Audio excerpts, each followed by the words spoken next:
Hello students, तो कैसे हैं आप सभी। उम्मीद है कि स्वस्थ हैं, मस्त हैं और पढ़ाई कंटिन्यूअस कर रहे हैं। और अगर नहीं कर रहे हैं तो लग जाइए, क्योंकि बगैर हार्डवर्क के, बगैर मेहनत के आप कुछ भी अचीव नहीं कर सकते अपनी लाइफ में। मेहनत तो करना पड़ेगा। बार बार बोलता हूँ, रिपीट भी करता हूँ, यही एक चारा है ना, जिसके हेल्प से आप सक्सेस पा सकते हो। आप सक्सेस हासिल सक्सेस आप अचीव कर सकते हो, अदरवाइज़ संभव नहीं है ना। तो लगातार कंटिन्यूअस पढ़ाई करते रहिए, बस लगातार कंसिस्टेंसी बनी रहे, आपकी कंसिस्टेंसी बनी रहेगी, निरंतरता बनी रहेगी, तो आपको आपके लक्ष्य से कोई विचलित नहीं कर सकता। डेफिनेटली आप अपनी टारगेट को अचीव कर सकते हो, है ना। और ज़रूरी भी है, आज के जिस युग में हम जी रहे हैं, उस युग में शिक्षित आदमी ही आगे बढ़ सकता है ना। तो आप भी शिक्षित बनिए ताकि आप समाज के लिए कुछ कर सके। उसी को लोग याद भी करते हैं जो समाज के लिए कुछ करके जाता है। दुनिया में तो लोग, बहुत से लोग हैं, सभी को थोड़ो नहीं याद किया जाता है। जो समाज के लिए कुछ करके चला जाता है उसको लोग हमेशा याद करते हैं, ज़िंदगी भर याद करते हैं। उनके लिए हम बुकें पढ़ते हैं, उन्हीं के बारे में रिसर्च करते हैं, शोध करते हैं, पढ़ते हैं चीज़ों को। तो ऐसा कुछ करके जाइए ताकि आपको दुनिया याद करे। और आप तभी चीज़ों को कर सकते हो जब आप मेहनत करोगे, आप शिक्षा को अर्जित करोगे, है ना। इतने आप एक्सपर्ट बनो, इतने आप क्षमतावान बनो, इतने कैपेबल आप बन जाओ कि आप चीज़ों को मात दे सको, है ना। परीक्षाएं बहुत सी होती हैं, तमाम विभाग में वैकेंसीज़ आती हैं, चाहे वो रेलवे हो, चाहे वो एसएससी हो, चाहे वो यूपीएससी हो, चाहे वो, है ना, यूपीपीसीएस हो, ठीक है। तमाम तरीके के, चाहे वो बैंक हो, है ना, तमाम तरीके की वैकेंसीज़ आती रहती हैं। और उनमें कौन से बच्चे सक्सेस होते हैं? जो लगातार कंसिस्टेंसी, कंटिन्यूटी बनाए रखता है और पेपर को वो क्रैक कर जाता है ना। अदरवाइज़ पेपर में तो बहुत से लोग बैठते हैं, सभी लोग थोड़ो नहीं सक्सेस होते उसमें। तो उनमें उन्हीं लोग, चुनिंदे लोग ही उसको अचीव कर पाते हैं, जो उसके लिए पीछे लगातार अपनी जी जान लगा करके उसके पीछे काम कर रहा है। अदरवाइज़ बहुत से लोग काम करते हैं उसके पीछे, बहुत से लोग एग्ज़ाम देते हैं, हर सभी को उसमें सक्सेस नहीं मिलती है। आपको भी चाहिए कि आप अपनी लाइफ में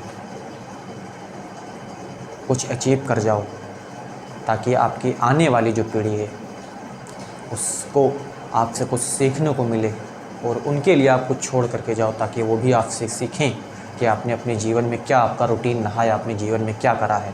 आपसे वो सीख करके आपके ही पद पर वो भी चलना सीखें, है ना। पढ़ाइए ज़रूर, पढ़ाइए ज़रूर का मतलब ये है कि आपकी भी पीढ़ियाँ होंगी, आपके भी जैसे लोगों की ज़िंदगियाँ इस समय लोग जी रहे हैं, जिस तरीके से आप भी उसी तरीके से जीना चाहोगे, है ना। तो शिक्षित होना बहुत ज़रूरी है। आज के इस युग में आप अगर शिक्षित नहीं हैं तो आप एक जानवर जैसे व्यवहार किए जाएंगे। आपको लोग एक केटल समझेंगे, आपको एक, है ना, जानवरों जैसा लोगों से व्यवहार किया जाता है समाज में। आप कहीं पर भी ना कुछ जा सकते हो, ना कुछ देख सकते हो, ना आपको कहीं जाने के लिए, दूर जाने के लिए कह दिया भी जाए, तो अगर आप शिक्षित नहीं हैं तो आपको जाना भी बड़ा मुश्किल हो जाएगा वहाँ तक। उम्मीद है कि बातों को आपको समझ में आ रही होंगी। बाकी वैकेंसीज़ आती रहती हैं। अभी हाल ही में नहीं, अभी रिसेंटली आपको तमाम एग्ज़ाम हुए हैं, है ना। जैसे बिहार में इस समय एग्ज़ाम चल रहा था शिक्षक भर्ती का, जिसमें बीएड वालों को क्या कर दिया गया, हटा दिया गया प्राइमरी लेवल से। तो जीवन में उतार चढ़ाव आते रहते हैं और उनसे आपको सीखना है। उनसे आप सीख करके अगर आप आगे बढ़ जाते हैं तब आप रनवे पे मान लीजिए हैं आप, और कुछ लोग टूट जाते हैं। तो जीवन में उतार चढ़ाव आते रहते हैं, तो इनसे टूटना नहीं, आपको कोशिश करते रहना है। और जल्द ही एक यूपी SSS पेट है ना एग्ज़ाम होने वाला है। उसमें भी अप्रॉक्सीमेटली 20 लाख बच्चे आवेदन किए हुए हैं। कितने बच्चे? 20 लाख बच्चे आवेदन किए हुए हैं। और पर बच्चे से 185 रुपीज़ चार्ज किया गया है। कितना रुपीज़ चार्ज किया गया? 185, 185 रुपये पर बच्चे से चार्ज किया गया है। अगर आप इसको कैलकुलेट करोगे तो अप्रोक्स 37 करोड़ के, 37 से 38 करोड़ के आसपास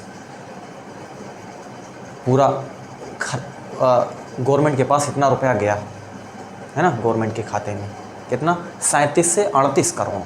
आप उसको मल्टीप्लाई कर लोगे, 20 लाख बच्चे हैं अप्रोक्स, और पर बच्चे से 185 रुपये लिया गया है, तो लगभग 37 करोड़ के आसपास रुपया गवर्नमेंट के खाते में गया। अब पता नहीं कितनी वैकेंसीज़ यूपी SSS के लिए आती हैं, है ना, वही जाने। जैसे फॉरेस्ट डिपार्टमेंट में कुछ हो गया, कुछ लेखपाल के लिए भी हो गया, है ना। तो कुछ भर्तियां जो हैं जो कि उससे रिलेटेड है। एक प्री एग्ज़ाम होता है मान लीजिए, ठीक है। अगर आप उसमें पास आउट होते हो तब आप उस एग्ज़ाम में, मेन एग्ज़ाम में बैठने के लिए आप अपीयर हो, ठीक है। अदरवाइज़ आप उसमें आपको बैठने नहीं दिया जाएगा। तो एग्ज़ाम लगातार हो रहे, और उन एग्ज़ाम को अगर आपको बीट करना है तो आपको उसमें कंटिन्यूअस लगातार मेहनत करना पड़ेगा। स्टार्ट करते हैं हम आज के सेशन को। क्वेश्चन नंबर 2 से हम स्टार्ट करते हैं। लास्ट सेशन में क्वेश्चन नंबर 1 हमने कंप्लीट करा हुआ है। क्वेश्चन नंबर 2 है,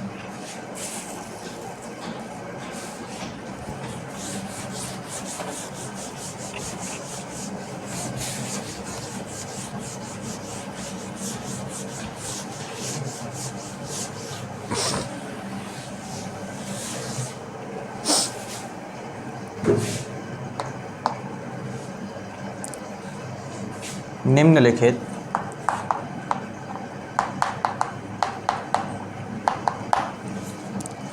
रैखिक समीकरण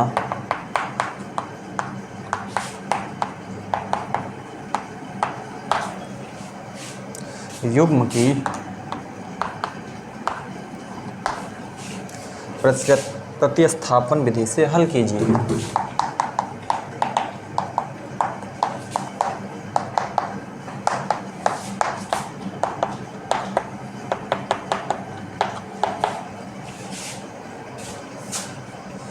आपको यहाँ पर इक्वेशन दे रखी हैं,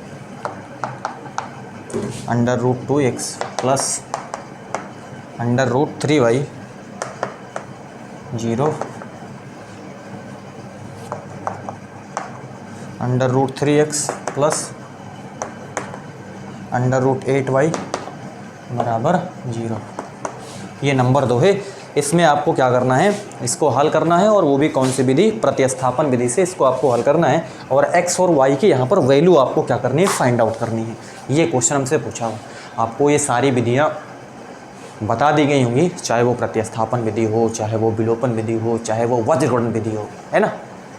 आपको 1-2 क्वेश्चन मिलते हैं इससे, है ना, डेफिनेटली क्वेश्चन मिलेंगे। और ईजी भी क्वेश्चन होते हैं, बनते भी हैं। अब इसको बोलो इजी हैं या फिर जो है कॉम्प्लिकेटेड है, तो ये डिपेंड करता है आपने अपनी प्रिपरेशन किस स्तर से आपने करी हुई है, आपके प्रिपरेशन किस स्तर पे है। आप अपना लेवल चेक कीजिए। अगर आपको संतुष्टि हो रही है कि हमने जो आपको पढ़ाया गया है वो हमको 110% हमको चीज़ें समझ में आ गई हैं, बिल्कुल हमको क्लियर हैं चीज़ें, तो आप क्वेश्चन बड़ी आसानी से ऐसे क्वेश्चन को आप सॉल्व कर सकते हो। अदरवाइज़ आपको मालूम ही है क्या होने वाला है। चलो, प्रतिस्थापन विधि में हम करते क्या है, आपको अगर बताया गया हो इसके बारे में, हम कोई एक इक्वेशन लेते हैं। दोनों इक्वेशन, आपको दो ही इक्वेशन यहाँ पे दी हुई हैं, दोनों इक्वेशन में से किसी एक इक्वेशन में से आप एक्स का मान निकालो या फिर वाई का मान निकालो। क्या बोला मैंने, दो इक्वेशन आपको यहाँ पर दी हुई हैं, दोनों इक्वेशन में से किसी एक इक्वेशन से आप चाहे तो x का मान निकालो, चाहे तो आप y का मान निकालो। क्लियर इतनी बात। देखो समीकरण 1 से हम देखते हैं,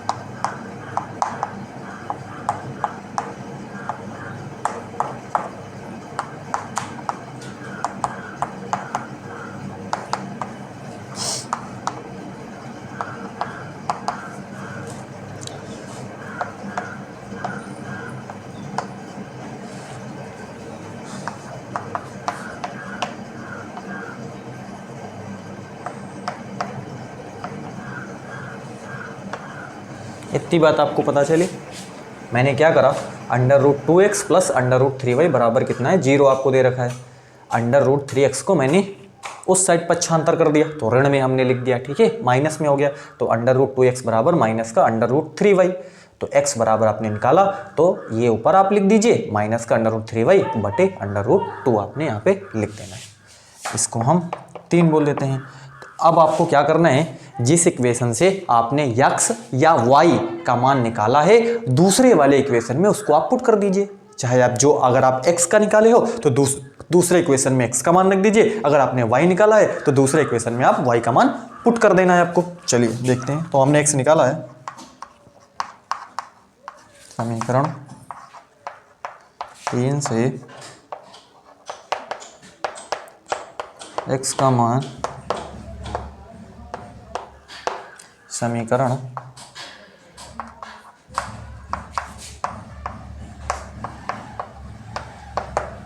रखने पर ध्यान से समझते चलिए आप। x क्या है,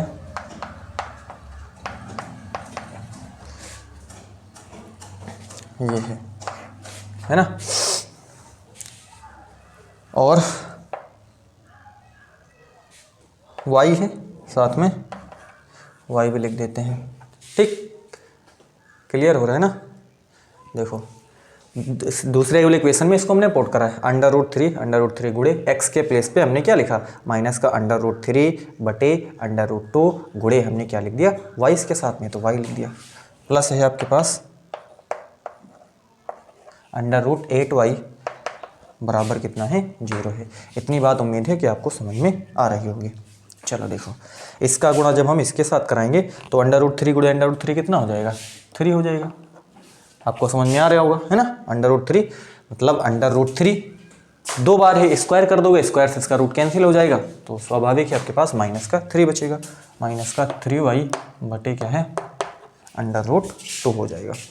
प्लस यहाँ से √8y बराबर कितना है, 0 है। इतनी बात आपको उम्मीद करते हैं कि समझ में अभी तक आ रही होंगी। चलो देखिए क्या करते हैं हम, यहाँ पर माइनस 3y इसका गुणा इसके साथ कराते हैं तो 8 दूनी कितना हो जाएगा, 8 दूनी 16y है ना, बटे ये कितना हो जाएगा, √2 हो जाएगा बराबर 0।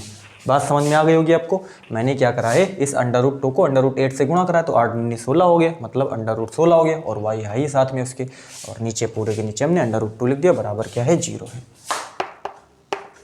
माइनस का 3y ये कितना हो जाएगा आपके पास, यहाँ पर आप देखिए 16 का वर्गमूल कितना हो जाएगा, 4 हो जाएगा, है ना। y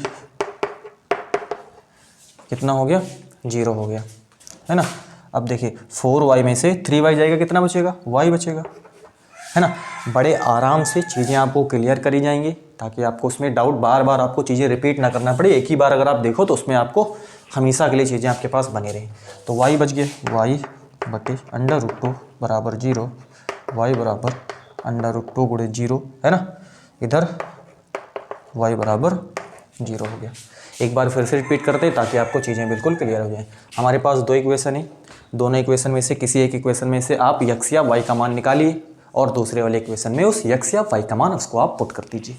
हमने इक्वेशन नंबर 1 ली, √2x प्लस √3y बराबर 0 था, तो √2x बराबर माइनस का √3y, x बराबर माइनस का √3 बटे √2y हो गया, है ना।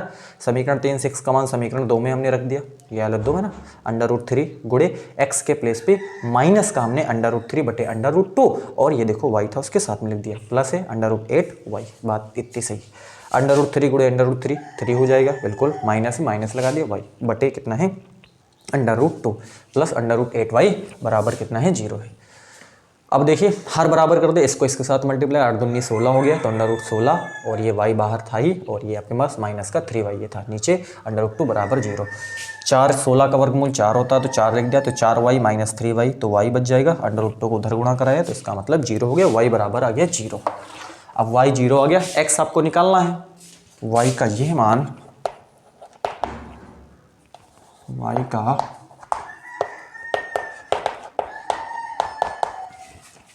समीकरण चलो हम 3 में रख देते हैं। अब बोलो कि 3 में ही क्यों रखोगे, किसी भी इक्वेशन में आप रख दो, 1 में रख दो, 2 में रख दो, आपको जो रिजल्ट आएगा हर जगह सेम ही रिजल्ट आएगा। देखिए x बराबर आपको माइनस का √3 √2 और y के प्लेस पे 0, तो x बराबर भी कितना आ जाएगा 0।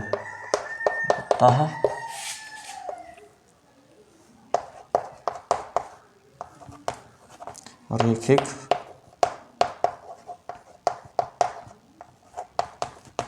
युग्म के हल x बराबर 0 और y बराबर 0। तो इस तरीके से इस क्वेश्चन को हम सॉल्व कर सकते हैं। कंप्लीटली पूरा आपको सॉल्यूशन आपको बता दिया गया है। उम्मीद है कि आपको समझ में आया होगा। अगले क्वेश्चन मूव करते हैं, अब इसका स्क्रीनशॉट लीजिए।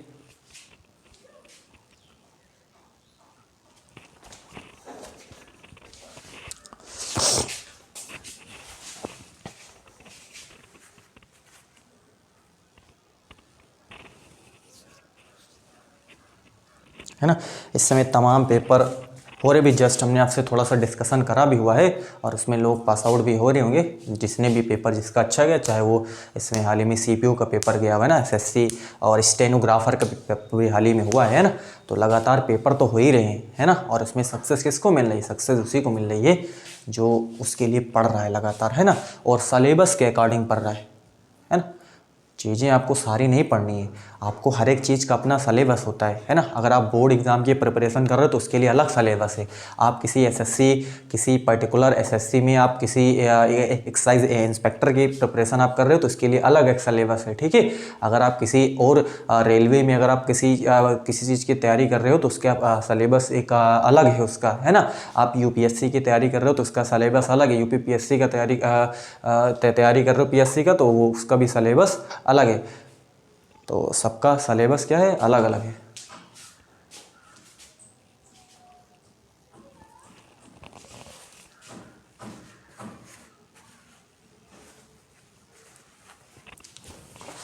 तो आपको सलेबस के अकॉर्डिंग ही अपनी तैयारी को करना चाहिए ताकि आप को सक्सेस मिल जाए समय से और आपको ज़्यादा समय ना लगे।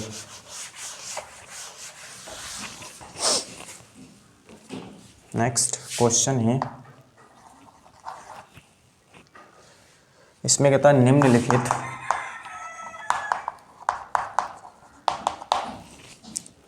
एपी के लिए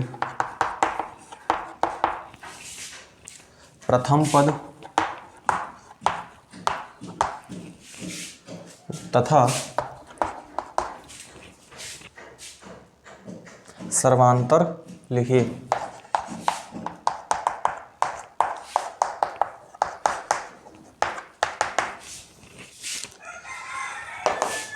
5 है, -1 है, फिर ये 7 है। ये आपको यहाँ पर दिया हुआ है एक समांतर श्रेणी आपको एपी है ना, अर्थमेटिक प्रोग्रेशन आपको यहाँ पर एक दे रखी है। ये आपको मालूम है अगर कोई समांतर श्रेणी है तो किन्हीं भी दो पदों का जो डिफरेंस होता है वो हर जगह सेम होगा, तभी हम उसको समांतर श्रेणी बोलते हैं। तो हम यहाँ पर हमको डी पूछा हुआ है ना, तो डी का मतलब सर्वांतर ही है और प्रथम पद है, तो इसमें आपको दिख रहा है जो पहला पद है वही प्रथम पद उसको बोलोगे आप। तो प्रथम पद आपको बड़ा इजी क्वेश्चन है, आराम से आप कर पाओगे। प्रथम पद जिसको हम A1 या फिर इसको हम A भी बोलते हैं, और वो कितना है -5 है। माइनस क्या है 5 है। अब इसको आप देखो, इसको हम A1 बोल देते हैं, इसको हम A2 बोल देते हैं, इसको A3, इसको A4। तो किन्हीं भी दो पद का आप निकालो, बड़े पद में से छोटे पद को, अगले पद में से पिछले पद को जब आप घटाओगे तो आपको सर्वांतर पता चल जाएगा। अब हम कई बार आपको दिखा देते हैं। चलिए, अगर हम A2 माइनस A1 निकालते हैं तो A2 देखिए माइनस का 1 है, A2 है ना, A2 जो है माइनस का 1, A1 देखिए क्या है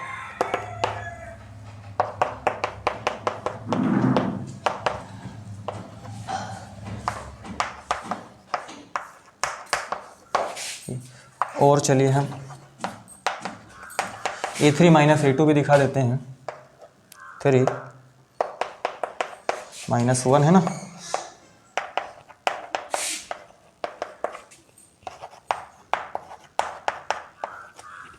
ये।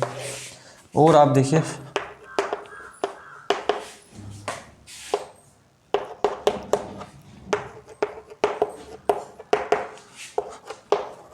तो आप कहीं पर भी देखोगे सर्वांतर आपको हर जगह सेम ही मिलेगा। जैसा कि अभी हमने आपसे बात भी करी, तो सर्वांतर यहाँ पर भी 4 है, सर्वांतर यहाँ पर भी 4 है और सर्वांतर यहाँ पर भी 4 है। सर्वांतर क्या रहता है, समांतर श्रेणी में सेम रहता है।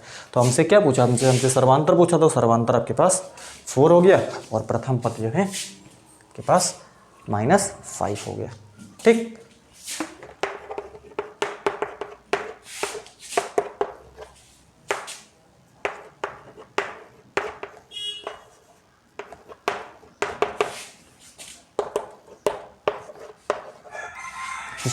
यही इसका आंसर है। अगले क्वेश्चन मूव करते हैं, आप इसका स्क्रीनशॉट लीजिए।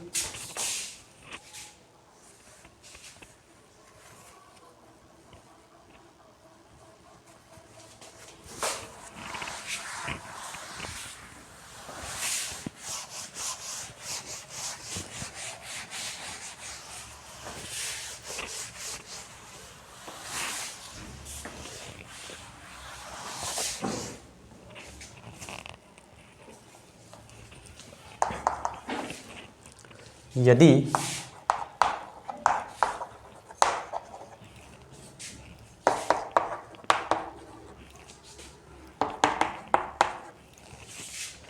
तो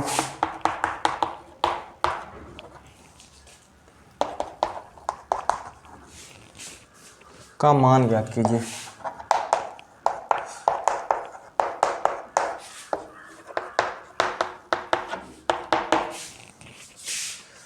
ये देखिए आपको यहाँ पर ये पूछा हुआ है ना, ध्यान से देखिए।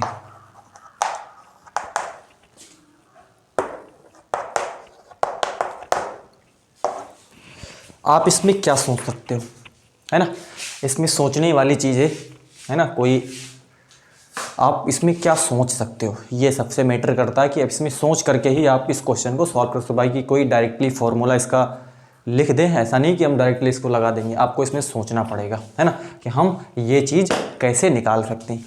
मेरा जहाँ तक मानना है कि यहाँ पर आपको ये चीज़ दे रखी है, तो यदि हम tan theta plus cot theta का होल स्क्वायर कर दें, क्या कर दें, tan theta plus cot theta का होल स्क्वायर कर दें, तो हमको मालूम है सर्वसम का जो है a प्लस बी का होल स्क्वायर, यानी कि a square plus B square, तो tan square theta plus cot square theta आपको यहाँ से मिल जाएगा, प्लस आपके पास 2 tan थीटा कॉट थीटा हो जाएगा। चलो देखो मैं आपको दिखाता हूँ,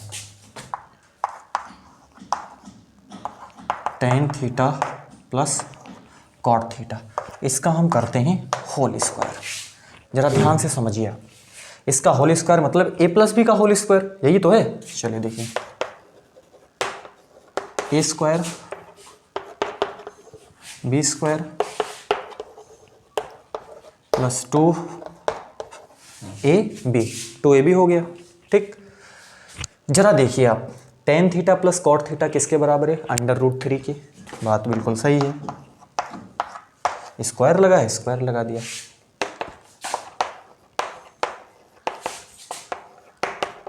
आपसे क्या पूछा है? आपसे ये पूछा है, और आपको यहाँ पर ये आपको दिख ही रहा है, बात ये भी सही है।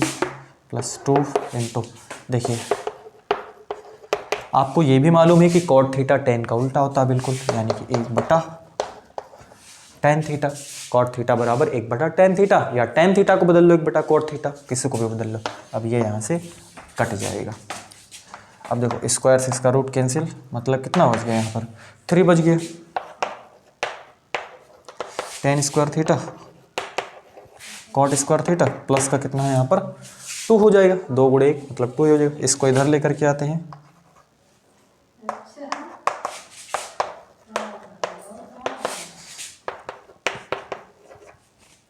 ये है ना, तो यहाँ से 1 हो जाएगा।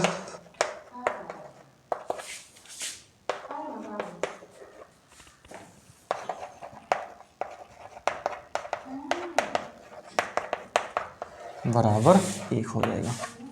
ठीक, तो ये इसका क्या है? आंसर है। तो इसमें आपको यदि tan theta plus cot theta बराबर √3 है, तो tan square theta plus cos square theta जो है वो 1 के बराबर होता है। उम्मीद है कि आपको इसका ये सॉल्यूशन भी आपको समझ में आ गया होगा। अगले क्वेश्चन मूव करते हैं। अब इसका स्क्रीनशॉट लीजिए।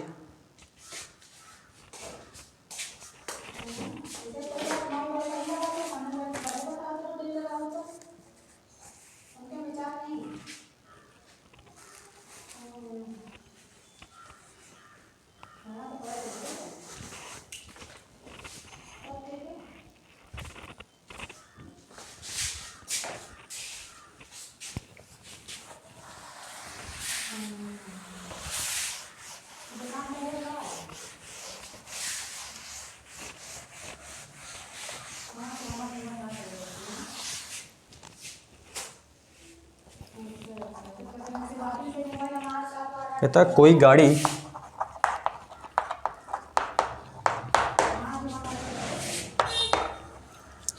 76.032 किलोमीटर प्रति घंटा,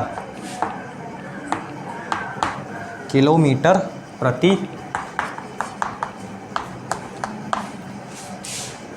की चाल से जा रही है।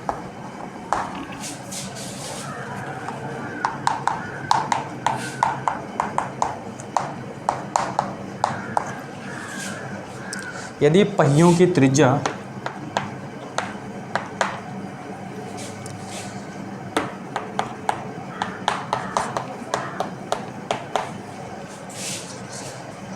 42 हो तो ज्ञात कीजिए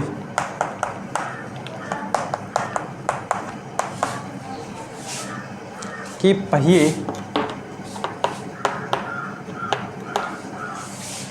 प्रति सेकेंड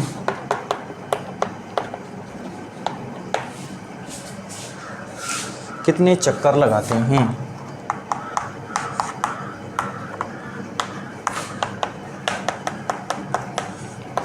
अब ये क्वेश्चन लॉजिकल है। इसकी शब्दावली अगर आपने नहीं पकड़ पाया तो इसमें आपको कुछ समझ ही में नहीं आएगा कि इसमें हम करें तो क्या करें, है ना। लेकिन ऐसा तो होगा नहीं, आपको हर एक चीज़ बिल्कुल आपको डेप्थ में बताई जाएगी ताकि उसमें आपको कोई डाउट ही ना रहे।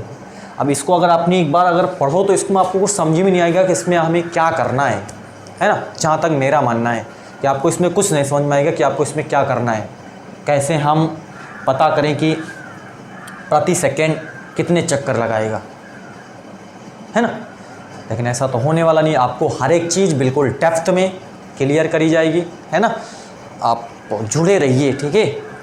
सेशंस लगातार कंटिन्यूअस आ ही रहे हैं, है ना, और उनका आप लुत्फ ले ही रहे होंगे और लगातार अपनी पढ़ाई कंटिन्यूअस और कर ही रहे होंगे आप, है ना। तो देखते हैं हम इसमें क्या कर सकते हैं। गाड़ी है वो 76.032 किलोमीटर प्रति घंटे की चाल से क्या कर रही है? चल रही है, ठीक है। यदि पहियों की त्रिज्या आपको कितनी दी हुई, 42 सेंटीमीटर, जो पहिया है गाड़ी की, है ना, उसकी त्रिज्या आपको दे रखी है 42 सेंटीमीटर हो, तो ज्ञात कीजिए कि पहिए प्रति सेकंड कितने चक्कर लगाते हैं। ये आपको दिखाना है। एक बार के लिए आपको जो दिया है उसको मैं लिख सकता हूँ। चलो देखो, आपको गाड़ी की चाल दे रखी है, देखिए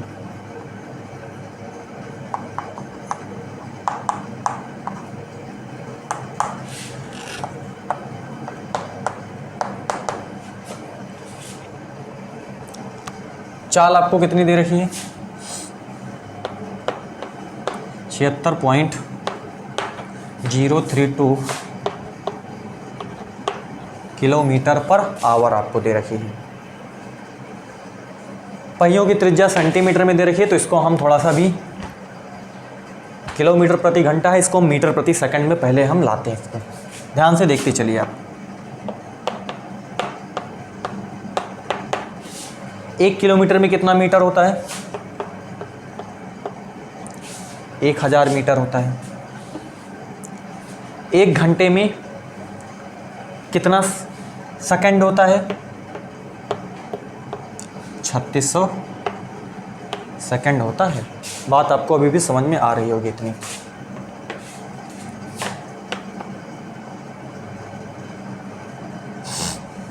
देखिए आप,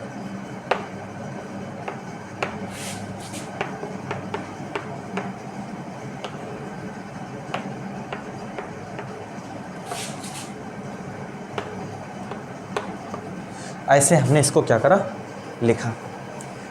देखिए आप, 76.032 है। इसमें जब आप 1000 से मल्टीप्लाई कराओगे, 76.032 में जब आप 1000 से मल्टीप्लाई कराओगे तो रिजल्ट क्या होगा आपके पास,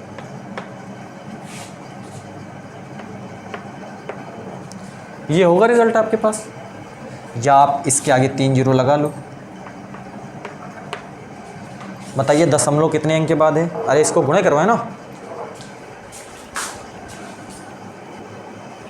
चलिए, तो 3 अंक के बाद हमने 3 अंक इसके सामने हमने लिख दिया, और आपको दिख रहा है 1 2 3, 3 अंक के बाद आपको यहाँ पे पॉइंट लगाना है। तो यहाँ पर हम क्या लगा देंगे, पॉइंट लगा देंगे। इसका मतलब आपके पास क्या बचेगा, आपके पास बचेगा 76,032 बचेगा, यही बचेगा, आपको दिख ही रहा है।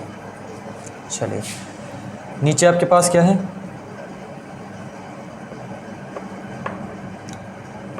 3600। इतनी बात आपको समझ में आ रही होगी, है ना। बस हमने 3 से 1000 से इसमें मल्टीप्लाई कराया, और हमने 3 जीरो इसके सामने लिख दिया ना, और आपने 3 अंक के बाद 1 2 3 अंक के बाद पॉइंट लगाना है। तो 76,000 आप देख रहे हो, ये 1000 और 76,000 आपके पास 32 यहाँ पर निकल करके आ जाएगा, बटे आपके पास 3600 हो जाएगा। तो एक बार के लिए मैं फिर से लिख देता हूँ यहाँ पर, बटे 3600। अब हम क्या करते हैं, इसको डिवाइड करके आपको दिखाते हैं, इसको भाग दे करके दिखाते हैं, है ना। आप इसका स्क्रीनशॉट लीजिए, ताकि मैं यहाँ पर देखिए आपको भाग करके दिखाता हूँ। देखिए,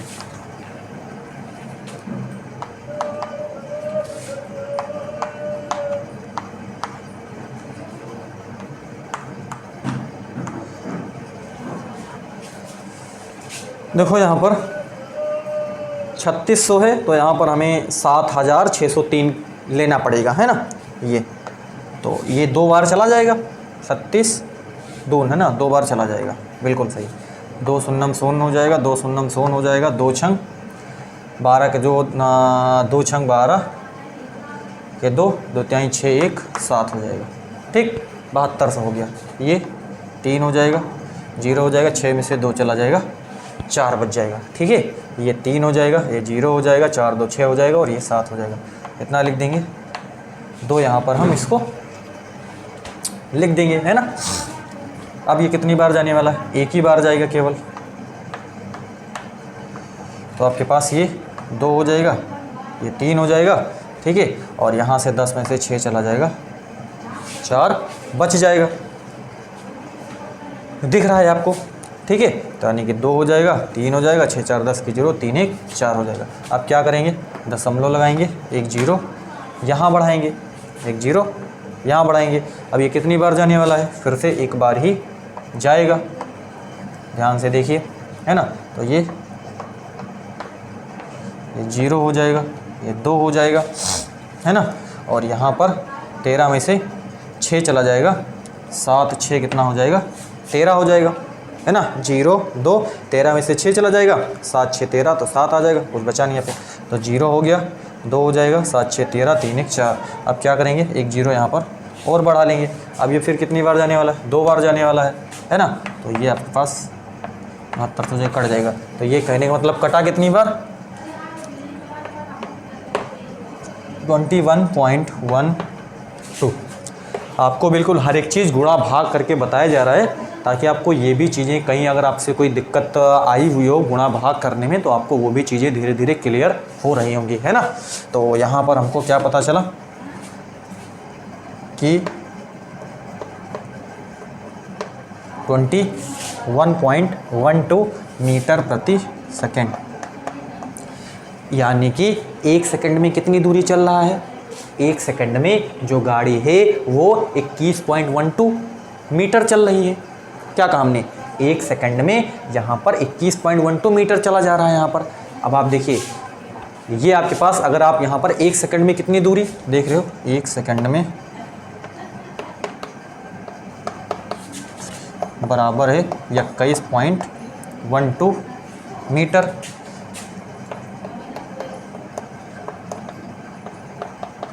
दूरी अब मीटर में ही, अगर इसको आप सेंटीमीटर में लिखोगे 21.12 और 100 से गुणा कर दो आप इसमें, है ना, क्योंकि 1 मीटर में 100 सेंटीमीटर होता है। तो ये कितना हो जाएगा, 2112, यानी कि 1 सेकंड में कितनी दूरी है, 2112 सेंटीमीटर की दूरी जो है तय हो रही है गाड़ी के द्वारा। अब यही पूछा हुआ है आपको, प्रति सेकंड कितने चक्कर लगाएगा, प्रति सेकंड कितने चक्कर लगाएगा। अब आपको यहाँ पर क्या दिया हुआ है, पहिए की त्रिज्या आपको दे रखी है। अब आप देखिए, अगर आप एक चक्कर देखोगे तो एक चक्कर का मतलब वृत्त की परिधि पूरा एक चक्कर।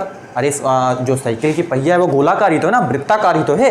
तो यानी कि एक चक्कर पूरा वृत्त अगर आप देखोगे तो एक चक्कर जहाँ से चला वहीं पे आएगा, तो कितना चला, 2 पाई आर चला। कितना चला, 2 पाई आर चला एक चक्कर। टोटल दूरी कितनी है, टोटल दूरी इतनी है। टोटल दूरी आप यहाँ पर देख रहे हो ना, टोटल दूरी आपके पास 1 सेकंड में कितनी दूरी, प्रति सेकंड ही पूछा हुआ है, तो 2112 दूरी टोटल है। और एक चक्कर कितना लगता है, 2 पाई आर, एक चक्कर 2 पाई आर लगता है। तो एक चक्कर में यानी कि 2 पाई आर है, तो 2 पाई आर आप निकालिए, और ये टोटल दूरी है ही है, इसको और एक चक्कर वाले से आप डिवाइड कर दीजिए, तो आपको पता चल जाएगा कितने चक्कर लगाएगा।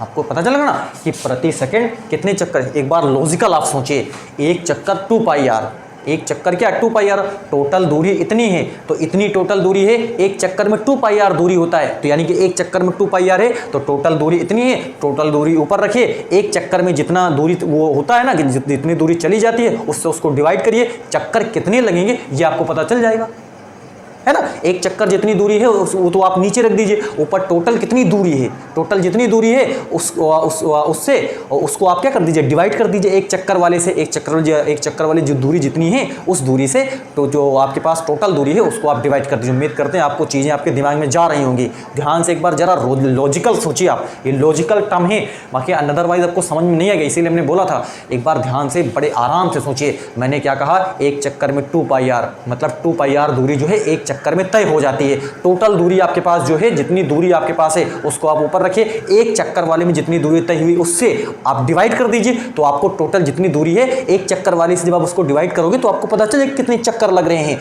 यानी कि जो एक चक्कर में इतनी दूरी, 2 चक्कर में इतनी दूरी, 3 चक्कर में इतनी दूरी, 4 चक्कर में इतनी दूरी, तो जितने चक्कर आएंगे नीचे वाले से आप उसको डिवाइड करके जितना भागफल निकल करके आएगा, है ना, मतलब जितनी बार वो कटेगा, जितनी बार जाएगा, मतलब 1 चक्कर, 2 चक्कर, 3 चक्कर, तो नीचे वाले से एक चक्कर में जितनी दूरी ट्रेवल होती है, जैसे 5 चक्कर लगाया तो अगर आंसर 5 है तो 5 से उसको मल्टीप्लाई करोगे तो ऊपर वाला रिजल्ट आपको मिल जाएगा। 6 चक्कर लगाया, 7 चक्कर लगाया, अगर 7 चक्कर लगाया तो नीचे एक चक्कर वाली दूरी से आप 7 चक्कर लगाए हैं, तो 7 से मल्टीप्लाई करोगे तो ऊपर वाली दूरी टोटल आपको पता चल जाएगी। उम्मीद है लॉजिक आपको समझ में आ रहा होगा, है ना। यही चीज़ मैं बताने की कोशिश कर रहा हूँ।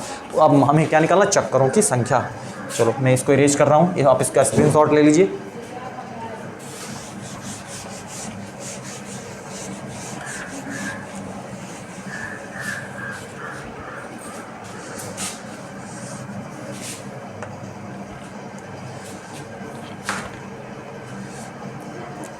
तो आप यहाँ पर देखिए कि हम क्या कर सकते हैं कि प्रति सेकंड चक्करों की संख्या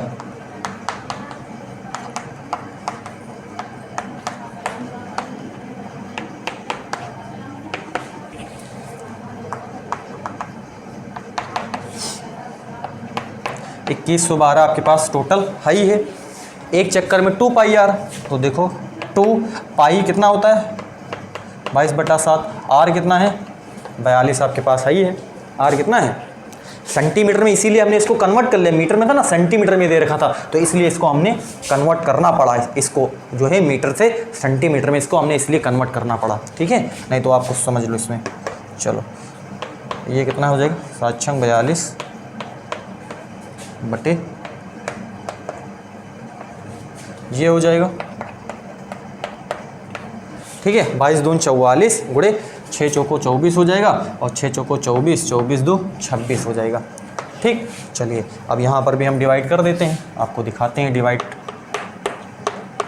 है ना। सबको आपको बिल्कुल बेसिक से ही बताया जाएगा, है ना। 2112, चलो देखो ये कितनी बार जा रहा है, 264 है। पूरा जाएगा ना 2112 पूरा लेकर के जाना पड़ेगा। अगर आप 10 बार लेकर के जाओगे तो 2640 हो जाएगा, जो कि 2112 ये कम है ना। 9 बार जाएगा, 9 दूनी, एक बार चेक करके 9 चौक 36, 9 छंग 54, 54 3 57 है ना। 9 चौक 36, 36 के 6 3 बज गया, है ना। 9 छंग 54, और 54 4 3 7 57, 57 5 बज गया, और 9 दूनी 18, 18 और 5 8 5 13 23, ज़्यादा हो जा रहा है, ठीक है ना। 8 बार देखते हैं, 8 बार में क्या दिखाता है। 8 चौक 32, 8 छंग 48, 48 3 कितना हो जाएगा 51, 5 8 दूनी 16, 16 और 16 6 5 11, 8 दूनी 16 और 8 चौक 32 के 2 3, 8 छंग 48 3 51 5 8 दूनी 16, 16 5 कितना हो जाएगा 21, कट गया, ठीक है। यानी कि 8 बार ये चला गया है पूरा।